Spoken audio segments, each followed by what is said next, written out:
Hello everyone, welcome back to our channel Trading Friday. Myself Manish Suryani and I'm a chartered accountant and a CFA by profession. आज की इस video हम detail में discuss करने वाले हैं fundamental और टेक्निकल के कॉम्बिनेशन से बनने वाले चार्टिंग के स्कैनर को। कैसे उस स्कैनर को बनाया जाएगा, स्टेप बाय स्टेप सारी चीजें डिटेल में डिस्कस करेंगे। लेकिन उससे पहले छोटी सी रिक्वेस्ट, अगर आपने अभी तक हमारे चैनल ट्रेडिंग फ्राइडे को सब्सक्राइब नहीं करा है, then please make sure to subscribe our channel and press the bell icon as well, ताकि ऐसी इंपॉर्टेंट अपडेट आप कभी मिस ना करें। तो चलिए सीधा चलते हैं अपन स्टॉक स्क्रीनर की तरफ। यहाँ मैं सीधा जाऊंगा अपने डैशबोर्ड पर। डैशबोर्ड पर एक मॉर्निंग स्टार का पैटर्न है जिस पर मैं ऑलरेडी एक वीडियो बना चुका हूँ। अगर आपको मॉर्निंग स्टार कैसे बनता है या इवनिंग स्टार के ऊपर जानना है तो आप ये वाली वीडियो देख सकते हैं। लिंक मैं डिस्क्रिप्शन बॉक्स में भी दे दूंगा या फिर आई बटन में भी इसको लगा दूंगा। दूसरा जो आज मैं डिस्कस करने वाला हूँ वो है फंडामेंटल एंड टेक्निकल कॉम्बिनेशन। अगर मैं इस पर क्लिक करूँ, ठीक है, अब मैं यहाँ पर अगर आपको दिखाऊं कौन कौन से इंडिकेटर मैं यूज करने वाला हूँ या कौन कौन सी की जो एस्पेक्ट है यहाँ पर मैं वो यूज करने वाला हूँ, बता देता हूँ समराइज वे में, फिर डिटेल में चलेंगे। देखिए, सबसे पहले मैंने इसमें डाल रखा है कि मार्केट कैप आपका एक अच्छा खासा होना चाहिए। आप 500, 1000, 1100, 1500, 2000, 20,000 तक भी ले सकते हैं, इट्स योर चॉइस। ठीक है।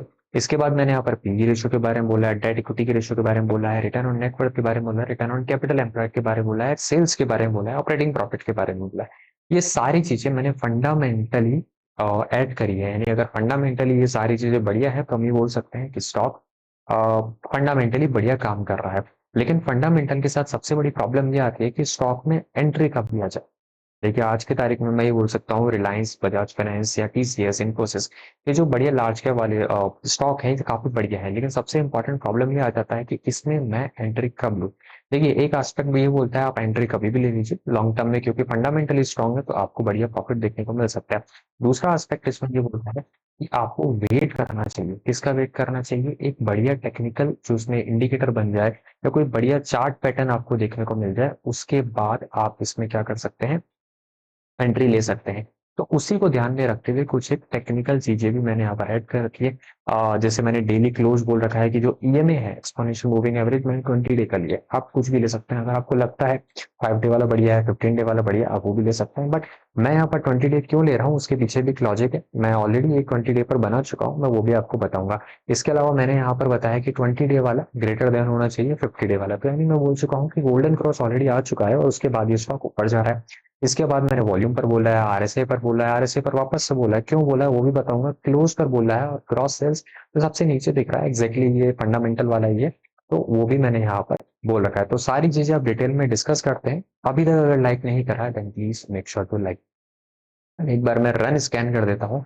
रन स्कैन करने के बाद आपको ये स्टॉक देखने को मिलेंगे, मैस्टेक लिमिटेड, उसके बाद आपका Datamatics, Welspun, Krishna institute of medical science limited and Garware technical fibres limited. तो ये सारी चीजें आपको यहाँ पर देखने को मिल सकती हैं। आप ऑब्वियसली, जैसे फॉर एग्जांपल अगर मैं यहाँ पर स्क्रीनर में जाऊँ, स्टॉक स्क्रीनर में जाऊँ, और यहाँ पर अगर मैं सर्च करूँ मैस्टेक लिमिटेड को, ठीक है, तो आप देखेंगे सारी कंडीशन फुलफिल हो रही है। यहाँ पर जो मेरा मार्केट कैप है 7,800 के आसपास है, स्टॉक पी मैंने 15 से ऊपर बोल, सॉरी, स्टॉक पी मैंने 30 से नीचे बोल रखा है, 25 से नीचे, तो फुलफिल हो रहा है। आपका आरओसी आरओई दोनों ही 15 से ऊपर, 15 से ऊपर है तो वो भी फुलफिल हो रहा है। इसके अलावा अगर आप सेल्स ग्रोथ देखेंगे, जो मैंने बोल रखी है, सेल्स ग्रोथ भी अभी 3000 से 3400 देखने को मिली है, तो यहाँ पर मैंने 5% बोल रखा है, ये भी फुलफिल हो।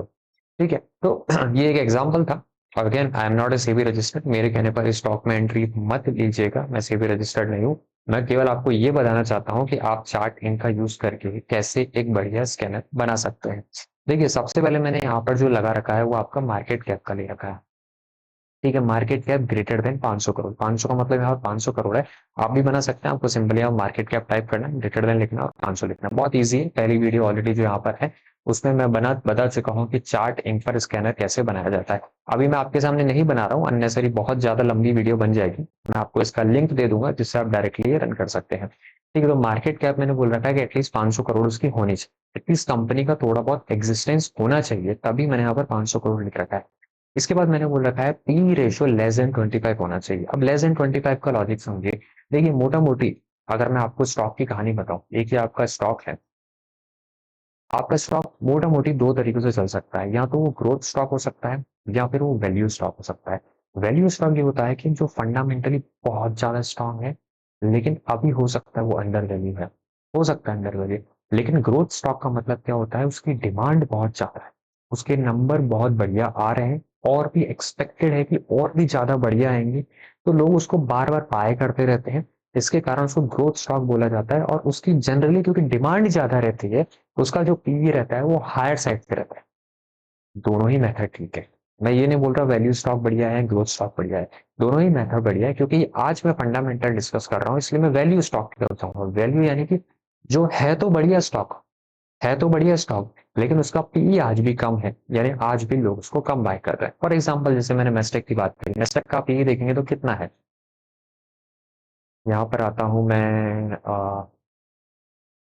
मेस्टेक का पीई देखिए, मेस्टेक का पीई मात्र 21 है, परसिस्टेंट का पीई देखिए 68 के आसपास है। ठीक है, अगर मैं यहाँ पर ये अज्यूम करूं मेस्टेक का पीई परसिस्टेंट के बराबर आ जाएगा, यानी लगभग लगभग 4 गुना के आसपास मैं मान के चलूं, तो फिर इसकी मार्केट प्राइस कितनी ज्यादा बढ़ सकती है। ठीक है, तो मेस्टेक बढ़िया स्टॉक है, लेकिन एट द सेम टाइम उसकी वैल्यू स्टॉक में बोलूंगा, क्योंकि इसका जो ये यहाँ पर 21.23 काफी कम है। इसके अलावा विप्रो का भी कम है, 21.62 के आसपास है, तो मेस्टेक का भी कम है। ठीक है, उसके बाद मैंने डिस्कस करा है debt equity ratio. Debt equity ratio कितना होना चाहिए, लेस देन 1। कितना बोला गया, 2। अगर डेट इक्विटी रेशो 2 से कम है तो बेस्ट माना जाता है, लेकिन मैंने यहाँ पर और भी ज्यादा फंडामेंटली स्टॉक स्टॉक और आइडेंटिफाई करने की कोशिश करी है, और यहाँ पर बोला है 1 होना चाहिए। ठीक है, अगेन वीडियो पसंद आ रही है please make sure to like. यहाँ केवल और केवल लर्निंग की जाती है कैसे आप चीजों को बना सकते हैं। ठीक है, स्टॉक मार्केट में कोई ऐसी चीज आज तक आई नहीं है जिस पर आप रन पर बटन क्लिक करें और आपका पैसा आने लग जाए। ऐसा नहीं होता है। जो स्टॉक मार्केट को अच्छी तरह से सीखता है समझता है, उसके बाद ही यहाँ पर आप एक अच्छा रिटर्न कमा सकते हैं। काफी सारे नेगेटिव कमेंट देखने को मिलते हैं। जब हमने करोड़ पर वीडियो बनाई थी और उस पर हमने टॉप 5 मिस्टेक हाईलाइट करी थी, काफी सारे लोगों का मानना है कि वो एक अच्छे ट्रेडर है। देखिए, अगर आपका मानना है कि वो एक अच्छे ट्रेडर है, अच्छा ट्रेडिंग कराते हैं, आप उनको फॉलो कर सकते हैं। Being a trader it was my responsibility कि मैं आपको हाईलाइट कर दूं जो मुझे मुझे मुझे लगती होंगी क्या क्या मिस्टेक्स है, वो मैंने वहां पर हाईलाइट कर लिया। देखिए, सीएफए में हमें यही सिखाया गया है कि जो कैपिटल मार्केट, जो हमारे स्टेक होल्डर्स हैं, जो हमारे फेलो ट्रेडर्स हैं, उनका प्रोटेक्शन सबसे ज्यादा प्राइमरी माना जाता है, और उसी को ध्यान में रखते हुए हमने वो वीडियो बनाई थी। लेकिन हमें वहां पर पॉजिटिव तो कमेंट देखने को मिलते हैं, नेगेटिव भी देखने को मिलते हैं। जो नेगेटिव करते हैं उनको यही बोलूंगा ये चीज, अगर आपको नहीं पसंद आती है देन प्लीज आप मत देखिए। ठीक है, हमारा काम है सबको बताना, तो हमने वो उसके थ्रू वही चीज करते हैं। इसके बाद जो मैंने बोल रखा है नेटवर्थ, रिटर्न ऑन नेटवर्थ को आप आरओई मान के चलिए एक बार के लिए, तो आरओई मैंने बोल दिया 15 से ज्यादा होना चाहिए। भले ही भले ही आज कंपनी अच्छी वैल्यू नहीं है, मतलब जो उसका पी या 25 से कम है, लेकिन कंपनी बढ़िया होनी चाहिए। ऐसे तो कोई भी एक्सवाइजेड मार्केट में कंपनी आ जाएगी जिसका हो सकता है मार्केट और जो पी है 5 का ही चल रहा होगा, 5 का चल रहा होगा, लेकिन उसका आरओई नहीं है, नेगेटिव आरओई चल रहा है। फिर नेगेटिव आरओई कंपनी के साथ आप थोड़ी करेंगे। जैसे आजकल काफी सारे स्टार्टअप आते हैं मार्केट में, लिस्ट होते हैं, उन पर भी हम डिटेल में वीडियो बनाते हैं, आप उनका देखिए वो तो प्रॉफिट नहीं आते। ठीक है, फिर भी लोग बाय कर देते हैं। हो सकता है वो ग्रोथ स्टॉक की मेंटेलिटी के साथ जाते हैं, इसके कारण से वो अच्छा परफॉर्म कर सकते हैं। ठीक है, आर ओ सी भी मैंने आपको 15 ही दे रखा है। दो ही मोटा मोटी फिगर माने जाते हैं फंडामेंटली में, आर ओ और आर ओ सी दोनों मैंने 15-15 दे रखा है। जानना है इसके बारे में रिटर्न ऑन नेटवर्क क्या होता है, आरओसी क्या होता है, तो आप ऑब्वियसली डीएम कर सकते हैं, मैसेज कर सकते हैं, इस पर भी मैं डिटेल बना सकता हूँ वीडियो। इसके बाद मैंने बोल दिया कि जो टर्नओवर है, जो मेरा टर्नओवर है, सेल्स का टर्नओवर है, वो पिछले साल के कंपैरिजन में 1.05 मल्टीप्लाई होना चाहिए। ऐसा 5% की ग्रोथ तो दिखाओ। ठीक है, ईयर ऑन ईयर मुझे 5% की ग्रोथ तो देखने को चाहिए यहाँ पर। इसके बाद मैंने बोल दिया जो ऑपरेटिंग प्रॉफिट मार्जिन है वो 12% से ज्यादा होना चाहिए। आप बोल सकते हैं यहाँ पर नेट प्रॉफिट लगा दीजिए, तो आप लगा सकते हैं, that's not a big deal. But operating profit का मतलब क्या होता है, ऑपरेटिंग एक्सपेंसेस। ऑपरेटिंग एक्सपेंसेस और जो ऑपरेटिंग मेरा मतलब, ऑपरेटिंग से आप ऐसा समझिए जो बिजनेस जिससे चलता है, जो बिजनेस का जो मेन काम है। अगर आप बिजनेस के मेन काम में प्रॉफिट में है, तो फिर जो बाकी की चीजें हैं, जैसे आपने हो सकता है आपने काफी ज्यादा हैवी इंटरेस्ट ले रखा हो, तो हो सकता है उसके कारण आपका नेट प्रॉफिट कम आ रहा हो। लेकिन क्योंकि हमने डेट टू इक्विटी पहले ही लगा रखा है, और यहाँ पर देखेंगे मैंने डेट टू इक्विटी को पहले ही लगा रखा है, तो डेट को मैंने ऑलरेडी कम कर दिया। तो यानी कि नेट प्रॉफिट और ऑपरेटिंग प्रॉफिट की लगभग लगभग सेम होने की संभावना ज्यादा हो सकती है, क्योंकि यहाँ पर इंटरेस्ट का पोर्शन काफी ज्यादा कम रहने हो सकता है, कम रह सकता है। अगेन मैं ये नहीं बोलूंगा जीरो होगा, पर कम रह सकता है। इसके बाद मैंने बोल दिया कि ग्रॉस सेल्स, यहाँ वही टेक्निकल वाले हैं, इस पर भी आऊंगा, लेकिन यहाँ पर जो ग्रॉस सेल्स मैंने बोल दिया ग्रेटर देन 1,000 करोड़। कोई 100 करोड़ की कंपनी मुझे नहीं चाहिए यहाँ पर, एटलीस्ट 1,000 करोड़ की तो कंपनी होनी चाहिए। हालांकि फिर यहाँ पर जो ये 500 वाला आप इसको चेंज कर सकते हैं, आप इसको 5,000 भी कर सकते हैं, पर यहाँ पर मैंने जो नंबर ले रखा है सेल्स 1,000 करोड़ से ज्यादा होनी चाहिए, ये मैंने बोल रखा है यहाँ पर। ठीक है, अब आपके पास कंपनी आ गई भैया। अब आप क्वेश्चन पूछेंगे कि मैं किस में डालूं, इन्वेस्ट कहाँ करूं। कब करूं, सबसे इंपॉर्टेंट कब करूं। वो कब का जवाब अब आपको यहाँ से मिलेगा। कब का जवाब आपको मिलेगा कि जो मेरा डेली का क्लोज है वो ग्रेटर देन होना चाहिए जो डेली का ईएमए है। जो ईएमए की जो लाइन चलती है, मूविंग एवरेज, सिंपल भाषा में समझिए, मूविंग एवरेज की जो लाइन चलती है उससे ऊपर होनी चाहिए। मूविंग एवरेज इसमें बोलते हैं। Let me give a second, अगर मैं यहाँ पर लॉग इन करूँ, मैंने यहाँ पर एग्जैक्टली वीडियो को पॉज करके मैस्टैक को ओपन कर दिया है और उसके बाद मैंने मूविंग एवरेज यहाँ पर 20 दिनों का डाल दिया है, ठीक है। अननेसरी टाइम जाता है इसलिए मैंने वीडियो को पॉज कर दिया था। अब यहाँ पर देखिए, यहाँ पर जो मूविंग एवरेज की जो लाइन जाती है ये स्टॉक उससे ऊपर है। यानी पिछले 20 दिन का जो एवरेज है स्टॉक उससे ऊपर ट्रेड कर रहा है, तो क्या ये स्ट्रॉन्ग सिग्नल नहीं है। हो सकता है ये स्ट्रॉन्ग सिग्नल। आप यहाँ पर ये देख सकते हैं कि पैटर्न बन रहा है क्या, मॉर्निंग स्टार, इवनिंग स्टार, और भी देखिए डिटेल में आप जाना चाहें तो और भी जा सकते हैं। बट मोटा मोटी यहाँ पर मैंने मूविंग एवरेज ऐड करा है, ठीक है। क्योंकि नहीं बन रहा है ऐसा कुछ खास पैटर्न। हाँ, उसके बाद मैंने आपको बोल रखा है volume greater than 1.5 one day की जो पुरानी जो वॉल्यूम थी, यानी कि जो कल की जो वॉल्यूम थी। Let me the volume as well, देखते हैं कि क्या निकलता है रिजल्ट। यहाँ पर मैंने वॉल्यूम भी ऐड कर दिया, तो अब यहाँ पर देखेंगे आप, इसकी वॉल्यूम देखिए, यहाँ वॉल्यूम देखिए और आज की वॉल्यूम देखिए, कितना ज्यादा फर्क है। कितना, क्या आप इन चीजों को मैनुअली आइडेंटिफाई कर सकते हैं? नहीं कर सकते आप इन चीजों को मैनुअली आइडेंटिफाई, बहुत ज्यादा स्टॉक है, बहुत ज्यादा स्टॉक है। तो मैंने इसको बोल दिया कि जो मेरी पुरानी वैल्यू वॉल्यूम है, कल की जो वॉल्यूम है उससे 1.5 गुना वॉल्यूम तो होनी चाहिए, तभी तो मुझे पता चलेगा स्टॉक आज बढ़िया कर रहा है कि नहीं कर रहा है। उसके बाद मैंने बोल दिया RSI ग्रेटर देन 50 होना चाहिए और RSI लेस देन 65 होना चाहिए। देखिए RSI का सिंपल फंडा, ज्यादा डिटेल में नहीं जाऊंगा, आप मेरे से ज्यादा जानते होंगे RSI के बारे में। 20-80 का जो फंडा चलता है, 20 से नीचे और 80 से ऊपर। पर अपन को क्या चाहिए, बीच का रेट चाहिए। क्योंकि अपन को यहाँ पर एक बढ़िया स्टॉक निकालना है, एक वैल्यू स्टॉक निकालना है, तो अपन बीच का रेंज लेके चलते हैं। मैं यहाँ पर बोल सकता हूँ एक न्यूट्रल व्यू लेके चलते हैं। इसमें बोलता हूँ कि एटलीस्ट 50 के ऊपर होना चाहिए, लेकिन इतने भी ऊपर मत कर दो कि बहुत ही ज्यादा ऊपर चले जाए, 80-90 पर चले जाए, तो 65 पर रोक लगा दो। तो मैंने एक बीच में लगा दिया। आप चाहे तो RSI हटा सकते हैं, that's not a big deal. उसके बाद मैंने यहाँ पर बोल दिया daily close greater than equal to daily pivot point R1 का मतलब यहाँ पर मैंने एक रेजिस्टेंस मार्क करा हुआ है, उस रेजिस्टेंस से ऊपर होना चाहिए क्लोज, यानी जो भी रेजिस्टेंस निकलेगा। अब यहाँ पर देखेंगे मोटा मोटी इसका रेजिस्टेंस, आप देखिए क्या होता है। मोटा मोटी रेजिस्टेंस यहाँ पर देखेंगे 2525 के ऊपर है, उसके ऊपर क्लोजिंग दे रहा है। लेकिन जो मेरी कंडीशन है वो कल के ऊपर है।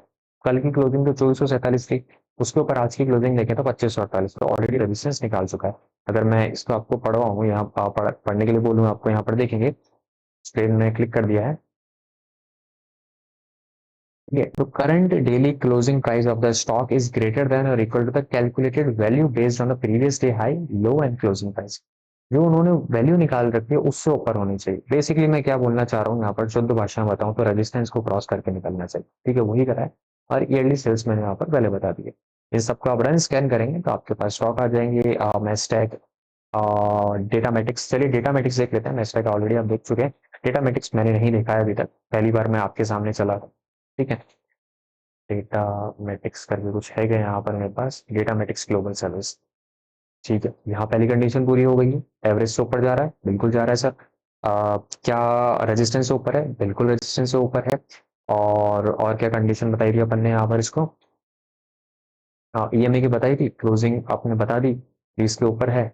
और एक सेकंड मैं एक कंडीशन और डाल देता हूँ, थोड़ा इजी रहेगा। इसमें अपन ले लेते हैं एक बार मूविंग एवरेज और ले लेते हैं, सिंपल ले रहा हूँ, आप एक्सपोनेंशियल भी ले सकते हैं, that's not a big deal, ठीक है। अब यहाँ पर आप क्या करेंगे, जो ये मेरा 20 दिन वाला है, ठीक है, इसको मैं कर देता हूँ 50 दिन वाला। और विजिबिलिटी में मैं स्टाइल में इसका कलर चेंज करके रेड कर देता हूँ, ठीक है।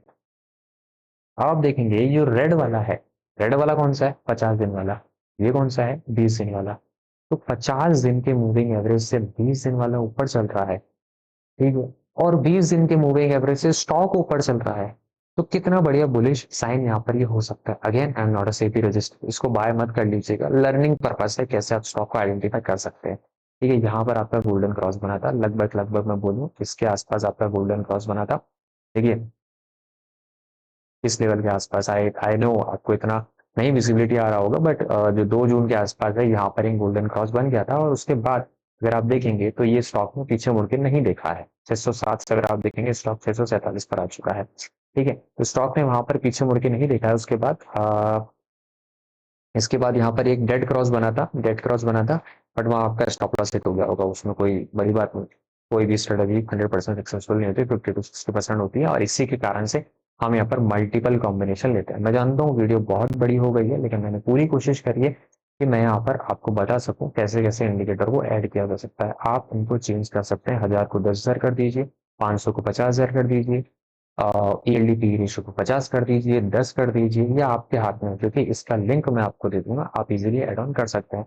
वीडियो पसंद आता है then please please make sure to the like button and press the subscribe as well, अगर आपने अभी तक नहीं कराया तो। थैंक यू सो मच यहाँ तक जुड़े रहने के लिए। मिलते हैं वीडियो में, तब तक के लिए बाय बाय।